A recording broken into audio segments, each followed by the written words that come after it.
একটা সিরিয়ালে 2-3 বার মুখ দেখিয়েই একটা সিরিয়ালে অভিনয় করতে করতে একটু পরিচিত হতে না হতেই তাদের পার্লামেন্টে অথবা বিধানসভায় যেতে হয়।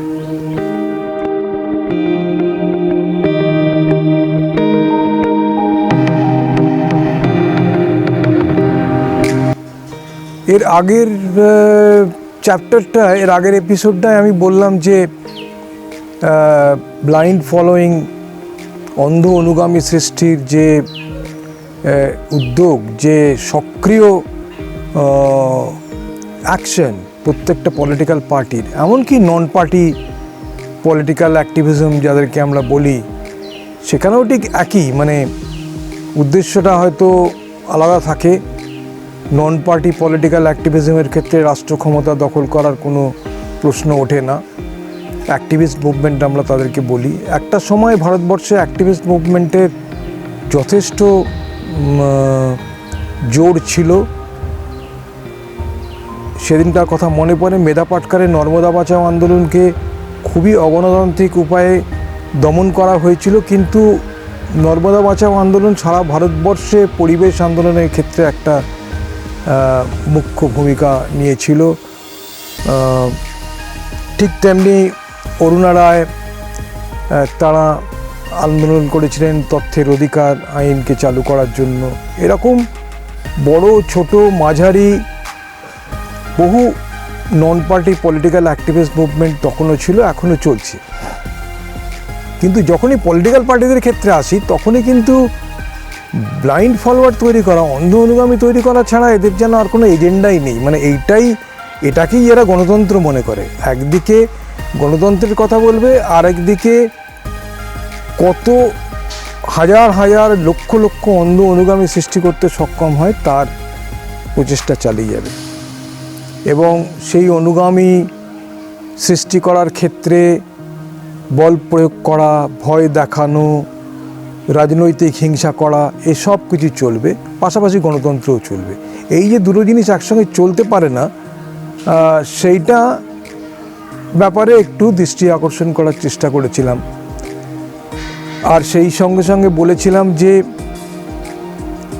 ব্যক্তিগত স্তরে, ব্যক্তিগত জীবনে নেতৃত্বকে অনেক সৎ হতে হয়, এবং সেই সততার উদাহরণ দিতে গিয়ে অজয় মুখার্জি, প্রফুল্ল ঘোষ,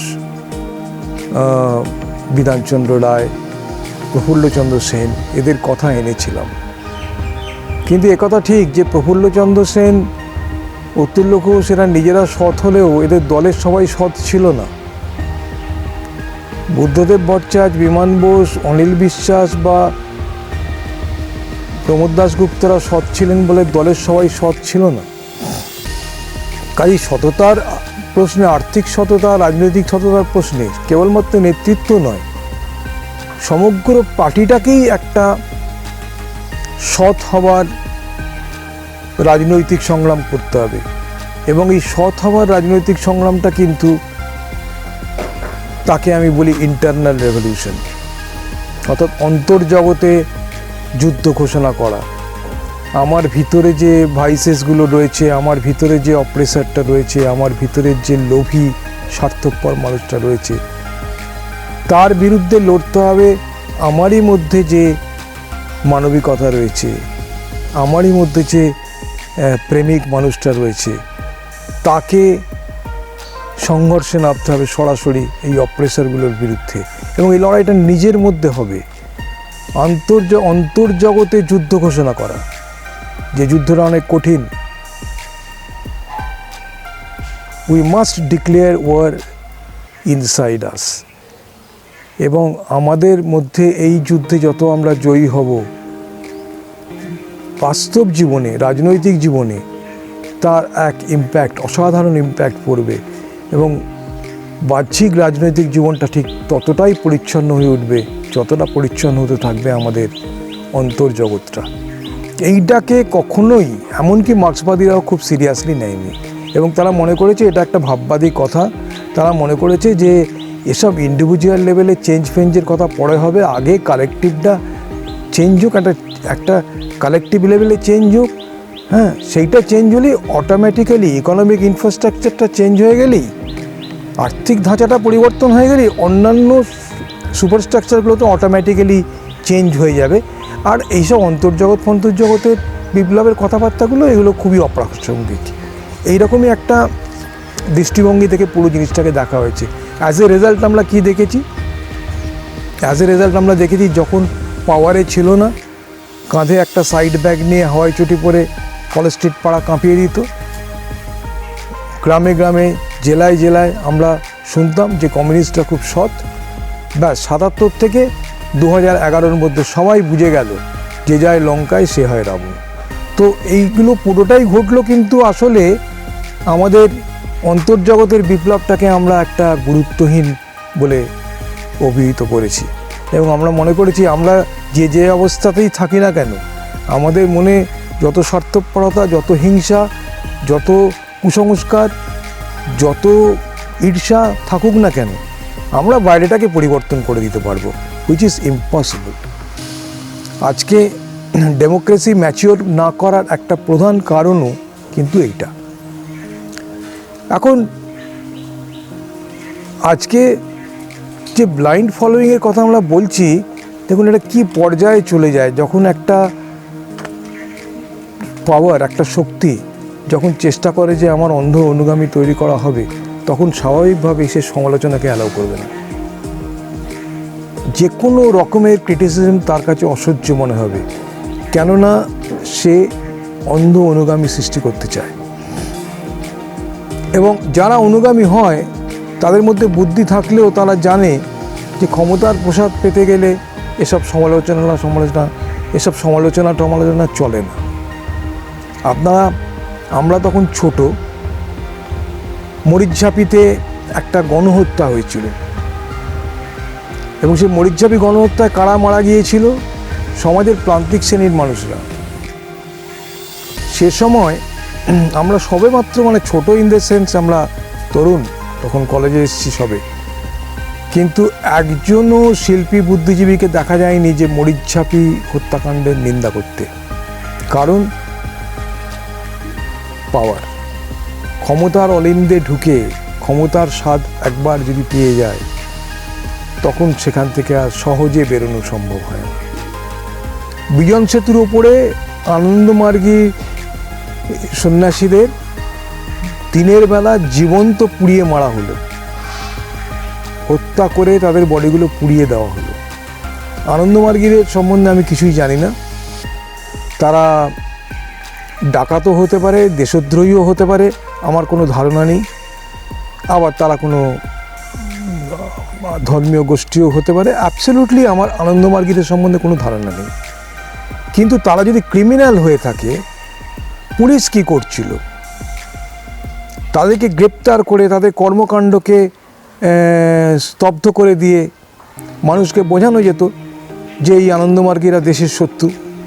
তা না করে দিনের বেলায় বিজন সেতুর ওপরে সেই সমস্ত আনন্দমার্গীদের ওই রকম জঘন্য হত্যাকাণ্ড ঘটানোর পর কোনো শিল্পী বুদ্ধিজীবীদের কিন্তু রাস্তায় নামতে দেখা যায়নি। তাই যে কোনো অথরিটি কিন্তু সবসময় চাইবে তার সাপোর্টে একদল আর্টিস্ট, ইন্টেলেকচুয়ালকে রাখতে, এবং এটা চিরকাল হয়ে এসছে। সব সময় ওরা টার্গেট করেছে এক সেকশন অফ সায়েন্টিস্ট, আর্টিস্ট, ইন্টেলেকচুয়ালসকে নিজেদের দখলে নিয়ে চলে আসতে, নিজেদের মাউথপিস বানাতে, যাতে তারা তাদের এজেন্ডাটা খুব সহজে মানুষের উপরে চাপিয়ে দিতে পারে। আজকে আপনারা দেখুন যে নন্দীগ্রাম আন্দোলন, সিঙ্গুর আন্দোলন যখন হলো, তখন আমরা দেখেছি এক শ্রেণীর বুদ্ধিজীবীরা, শেষমেশ শিল্পীরা বেরিয়ে এলেন। তখনও শুরুতেই কিন্তু সেই ক্ষমতার জীবাণুটা কিন্তু ছিল। কারণ যখন শিল্পীদের ফোরাম হবে, আমার কাছেও খবর এসেছিল পঞ্চম বৈদিক থেকে যে শিল্পীদের নিয়ে একটা ফোরাম হবে, এবং আমি অত্যন্ত আশা নিয়ে ওই সংগঠনে গিয়েছিলাম জীবনে প্রথমবার। এবং সেইখানে কথা হলো যে শিল্পীদের সংগঠন হবে, এবং আমরা অত্যন্ত আশা নিয়ে গেলাম এই কারণেই যে শিল্পীদের একটা সংগঠন হওয়া উচিত, যে সংগঠনের শিল্পীরা ইম্পার্শিয়াল থাকবে এবং তারা রাজনৈতিক শিল্পী, তারা রাজনৈতিক আর্টিস্ট, পলিটিক্যাল থিয়েটার করে এবং সেখানে কোনো পার্টি পলিটিক্সের প্রশ্ন ওঠে না। Party in power, say left হতে পারে, রাইট হতে পারে, people have to be left, এবং এই শিল্পীরা পিপলের পাশে থাকবে, মানুষের পাশে থাকবে, মানুষের কথা বলবে। সেই আশা নিয়ে গিয়েছিলাম এবং তার একটা ইতিহাসও ছিল। 1943-এর গণনাট্য আন্দোলনের শুরুতে সৌম্যমিত্র ছিলেন এবং 1943 থেকে 1952 সালে কমিউনিস্ট পার্টি পার্লামেন্ট ইলেকশনে প্রথম পার্টিসিপেট করে এবং সেই সময় কমিউনিস্ট পার্টিতে এক ধরনের যাদেরকে বলা হয় হার্ড লাইনার লিডারশিপ, তারা আইপিটিএকে অত্যন্ত কঠোরভাবে নিয়ন্ত্রণ করার পরিকল্পনা করে এবং সেই সময় আইপিটিএ থেকে অনেক লোকেরা চলে যান, অনেক প্রতিভাবানরা চলে যান। তো আমরা দেখেছি যে না, এরম কন্ট্রোল করে শুধু আমার কথা তুমি বলবে, তুমি সত্যি কথা বলতে পারবে না, তুমি মানুষের কথা বলতে পারবে না, তোমাকে শুধু আমার দলের কথা বলতে হবে, এইভাবে শিল্পী সংগঠন হতে পারে, তবে সেই শিল্পী সংগঠন মানুষের শিল্পী সংগঠন নয়, সেটা পার্টির শিল্পী সংগঠন। তো এক্ষেত্রে একটা নতুন শিল্পী সংগঠন হতে পারে সেই ভেবে অনেক আশা নিয়ে গিয়েছিলাম। তারপর দেখলাম সেই শিল্পী সংগঠনটার নাম হয়ে যাচ্ছে শিল্পী বুদ্ধিজীবী ফোরাম।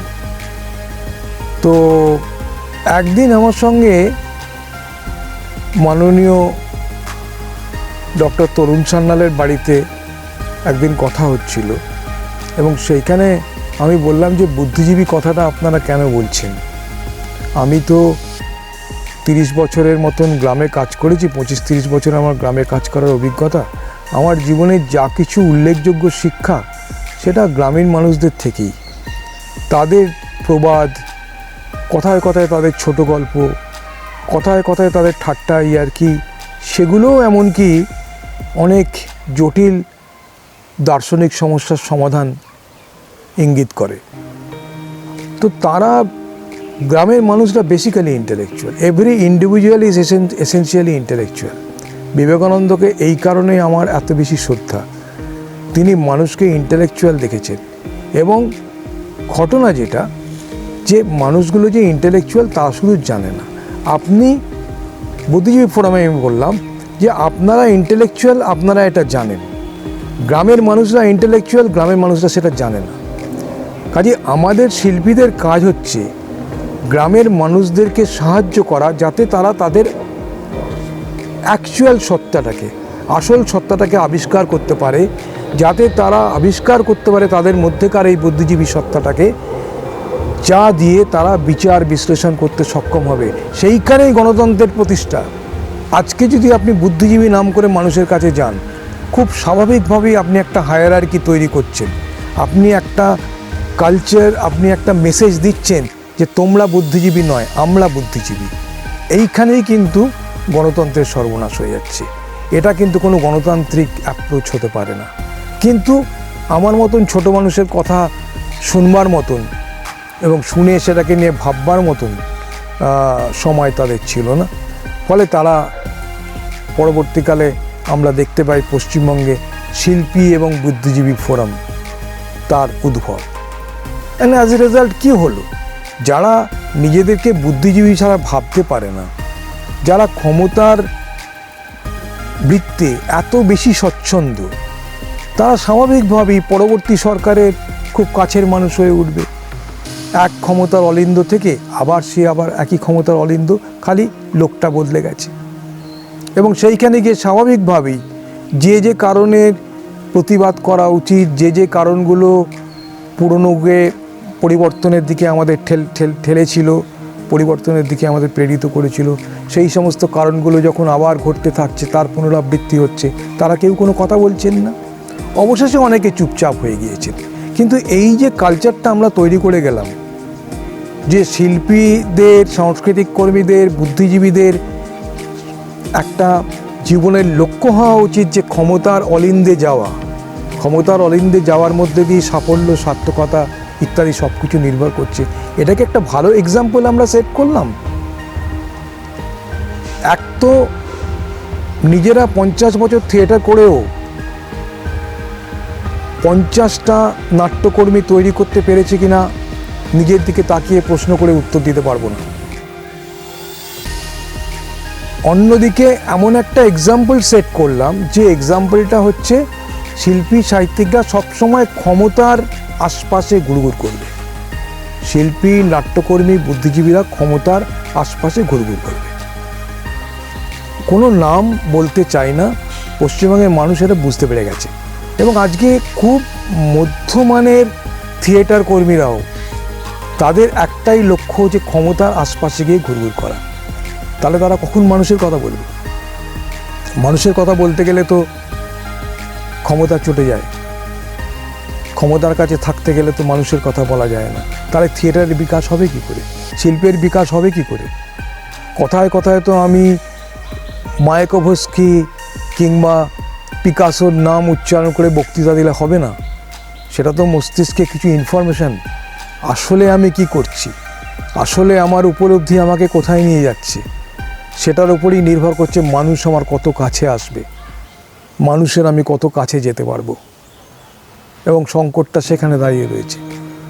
আজকে আমরা একটা চূড়ান্ত ম্যানিফেস্টেশন, এই ক্ষমতার অলিন্দে যাওয়ার, ক্ষমতার কাছে ঘুরঘুর করার এই যে কালচারটার একটা চূড়ান্ত ম্যানিফেস্টেশন দেখতে পাচ্ছি, যেখানে একটা সিরিয়ালে 2-3 বার মুখ দেখিয়েই, একটা সিরিয়ালে অভিনয় করতে করতে একটু পরিচিত হতে না হতেই তাদের পার্লামেন্টে অথবা বিধানসভায় যেতে হবে।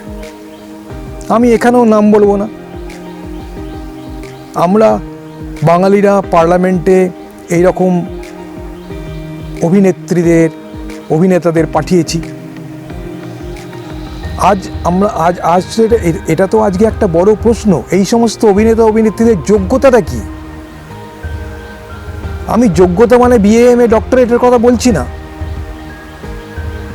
আমাদের দেশের অনেক শ্রদ্ধেয় রাজনীতিবিদ ছিলেন যাদের একাডেমিক কোয়ালিফিকেশন ছিল না বলবার মতো,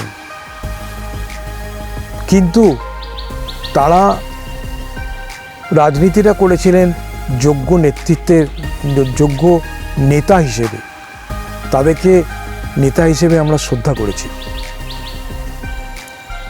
কিন্তু এই যে অভিনেতা অভিনেত্রীরা যাচ্ছে, এদের কি অভিজ্ঞতা আছে মানুষের সঙ্গে থাকার, মানুষের সঙ্গে মেশার, মানুষের কথা বুঝবার? এরা তো রাজনীতি বলতে দলীয় রাজনীতিরাই বোঝে। আর শিল্পীদের বোঝা উচিত দলীয় রাজনীতি নয়, সামগ্রিক রাজনীতি। শিল্পীদের কাছে every human action is a political action.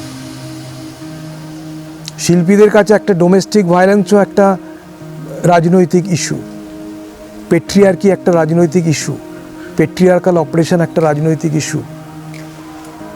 শিল্পীরা দলীয় রাজনীতি, ক্ষমতার রাজনীতিকে দেখে তারা রাজনীতিকে বিশ্লেষণ করে না, যার ফলে যেখানেই শোষণ, যেখানেই অত্যাচার, শিল্পীরা সেখানেই রয়েছে। প্রথম তারা মুখ খুলবে, প্রথম তারা আওয়াজ তুলবেন।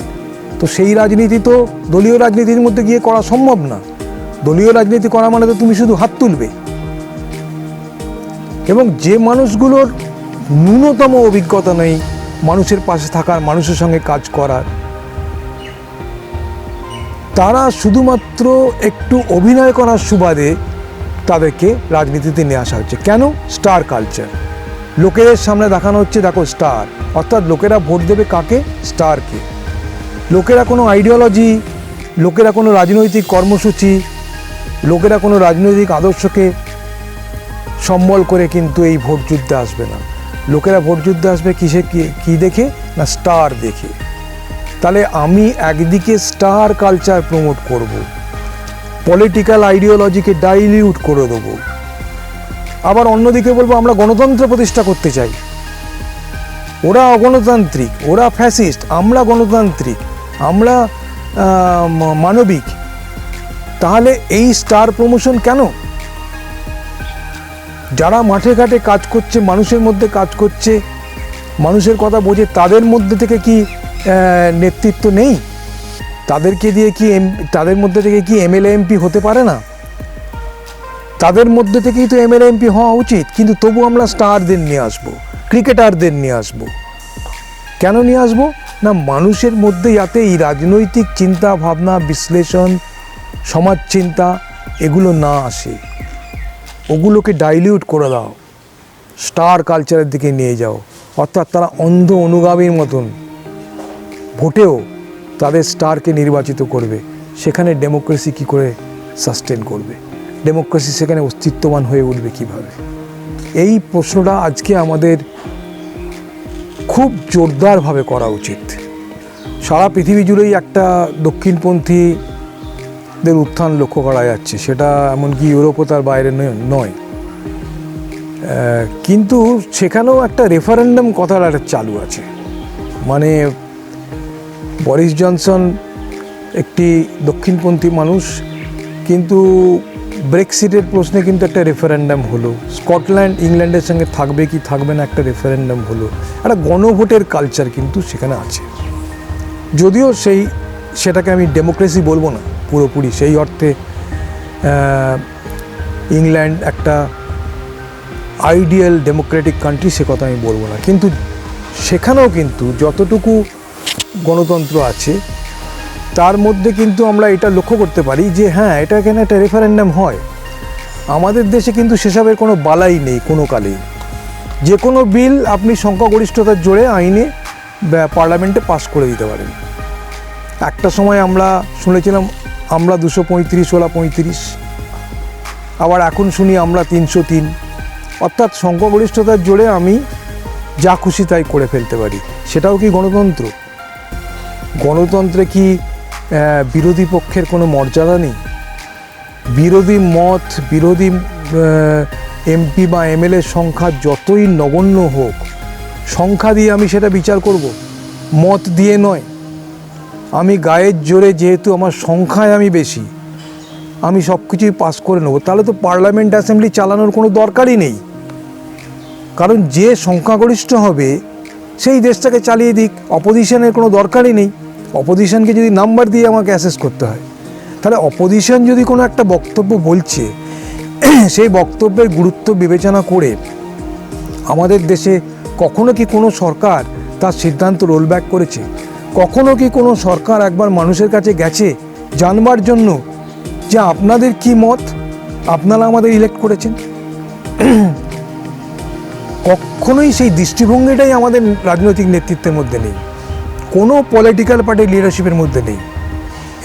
এবং তারা নির্লজ্জের মতন যে পার্টির এগেনস্টে ভোটে যেতে নির্বাচনের পরে সেই পার্টিতে গিয়ে জয়েন করে। এমন নয় যে পদত্যাগ করে আবার নির্বাচনে দাঁড়িয়ে যায়। মানে গণতন্ত্রকে প্রতিটি রাজনৈতিক দল আজকে এই ভারতবর্ষে এমন একটা নির্লজ্জ অবস্থায় পৌঁছে দিয়ে গেছে যে মানুষের পক্ষে গণতন্ত্রে বিশ্বাস করা এখন মুশকিল। কারণ যে পার্টি ইন পাওয়ার সে সব কিছু করতে পারে। অর্থাৎ এখানে রাজতন্ত্রের সঙ্গে গণতন্ত্রের কোনো ফান্ডামেন্টাল ডিফারেন্স থাকছে না। এবং এই সমস্ত পার্টিতেও কিন্তু একটা করে রাজা কিংবা রানী থাকছে, তিনি আলটিমেটলি সব কিছু চালাবেন। তার নামে বক্তৃতা হবে, তার কথা সেন্টেন্সের প্রথমে শুরুতে একবার বলতে হবে, শেষে একবার বলতে হবে, যে তার নেতৃত্বে তার কথায়। অর্থাৎ এখানে ক্রমশ দেখা যাচ্ছে যে আমাদের দেশের গণতন্ত্র ক্রমশ এটা একটা রাজতন্ত্রের দিকে চলে যাচ্ছে। নির্বাচনটা হয়ে উঠছে একটা প্রহসন। সংখ্যায় যদি একমাত্র ডিটারমিনেন্ট হয় তাহলে সেটা গণতন্ত্র নয়। সংখ্যার বিচারে একজন ক্ষমতায় থাকতে পারে, কিন্তু তাকে প্রতি মুহূর্তে তার অপোজিশনের যত নগণ্য সংখ্যার প্রতিনিধি থাকুক না কেন, তাদের মতটা সর্বাপেক্ষা সবচেয়ে বেশি গুরুত্ব প্রদান করতে হবে। That is democracy. আজকে আমাদের দেশে বড় বড় আইন পাস হয়ে যায়, আমরা কিচ্ছু করতে পারি না। গ্লোবালাইজেশন নিয়ে সেই ডাঙ্কেল প্রপোজাল, WTO গ্লোবালাইজেশন নিয়ে তবু তো একটা আর্লি 90s দিকে আমাদের বিভিন্ন অ্যাক্টিভিস্ট মুভমেন্টের মধ্যে, সোশ্যাল মুভমেন্টের মধ্যে কথাবার্তা হতো। একটা লোকেরা তর্ক বিতর্কটা তখনও করতো। এখন তো তর্ক বিতর্কে কোনো জায়গাই নেই। এখন যা খুশি তাই হতে পারে। এখন যদি কালকে আমি দেখি আমাদের ইন্ডিয়ান রেলওয়েটা পুরোটা প্রাইভেটাইজড হয়ে গেছে, আমার কিছু করার নেই, কেউ এ নিয়ে তর্ক বিতর্ক করবে না। তখন তো এটা নিয়ে তর্ক বিতর্ক চলছিল, কিন্তু সেই তর্ক বিতর্কের গুরুত্ব সরকারকে দিয়েছে। সেই তর্ক বিতর্কের গুরুত্ব তখন তো যে সরকার ছিল, এক সরকার ছিল, মনমোহন সিং অর্থমন্ত্রী ছিলেন, তারপরে তিনি প্রধানমন্ত্রী হলেন, কিন্তু গ্লোবালাইজেশনকে আটকাতে পারেননি। যদিও দেশের মানুষের অনেকেই কিন্তু গ্লোবালাইজেশনের বিরোধিতায় ছিলেন, এবং গ্লোবালাইজেশনের এফেক্ট ইজ ইন্টেন্সিভলি লোকাল। আজকে গ্লোবালাইজেশনের প্রভাব আমার বাড়ির ভিতরে চলে এসছে, এবং কি সাংঘাতিকভাবে সেই প্রভাব এসছে, যা শুধুমাত্র একটা বাজার মৌলবাদ তৈরি করেনি, একটা মার্কেট ফান্ডামেন্টালিজমের জন্ম দেয়নি, যা তৈরি করেছে পারিবারিক বিচ্ছিন্নতা, সামাজিক বিচ্ছিন্নতা। অ্যাবভ অল আমরা একটা অ্যালিয়েনেশনের দিকে চলে যাচ্ছি, যেমন ইউরোপিয়ান সোসাইটি গেছে, এবং নিজেদের মধ্যে এই অ্যালিয়েনেশনের মধ্যে থাকার ফলে আমাদের মধ্যে একটা ইন্ডিভিজুয়ালিজম তৈরি হচ্ছে। এই ইন্ডিভিজুয়ালিজমের ফেন্সে, বৃত্তের ইন্ডিভিজুয়ালিজমের এই জেলখানায় বন্দি থেকে আমাদের মধ্যে ভয় আসছে, আমরা পেসিমিস্টিক হয়ে উঠছি, আমাদের মধ্যে প্যাসিভিটি চলে আসছে। আমরা মনে করছি প্যাসিভিটি মানেই পিস, এবং এই জায়গায় আমাদের সমাজটা চলে আসছে। ফলে সমাজে কোনো নড়াচড়া নেই, কোনো পার্টিসিপেশন নেই, কোনো অংশগ্রহণ নেই। আমাদের কেবলমাত্র বলা হচ্ছে যে তোমরা পার্টিসিপেট করো, আমরা যে পলিসিটা তৈরি করে দিয়েছি সেটাকে ইমপ্লিমেন্ট করার প্রশ্নে। পলিসি ডিটারমিনেশনে কিন্তু তোমার কোনো পার্টিসিপেশন থাকবে না। এইটাকে কি আমি রিয়েল ট্রু পার্টিসিপেশন বলবো? এটাকে আমি কি ট্রুলি অংশগ্রহণ বলবো? এটা অংশগ্রহণ নয়, এটা একটা আংশিক অংশগ্রহণ। অংশগ্রহণ বলাই যাবে না, কারণ পলিসি লেভেলেই আমার কোনো সে নেই। এবার ইমপ্লিমেন্টেশন করতে যাবেন, প্রপার ইমপ্লিমেন্টেশন করতে গেলে সেখানেও দেখবেন পলিটিক্যাল মাফিয়ারা প্রস্তুত, কারণ প্রপার ইমপ্লিমেন্টেশন হলেও তাদের রাজনীতি করার কোনো মানে থাকে না, তাদের পকেট ভরে না। সুতরাং আপনি প্রপার ইমপ্লিমেন্টেশন করতে গেলে আপনি মরছেন। তাহলে পলিসিতে আপনার কোনো অংশগ্রহণ থাকলো না, ইমপ্লিমেন্টেশনে আপনার কোনো অংশগ্রহণ থাকলো না। অর্থাৎ একটা সমাজ নিজেকে বলবে গণতান্ত্রিক, কিন্তু সেখানে কোনো স্তরে কোনো অংশগ্রহণ থাকবে না।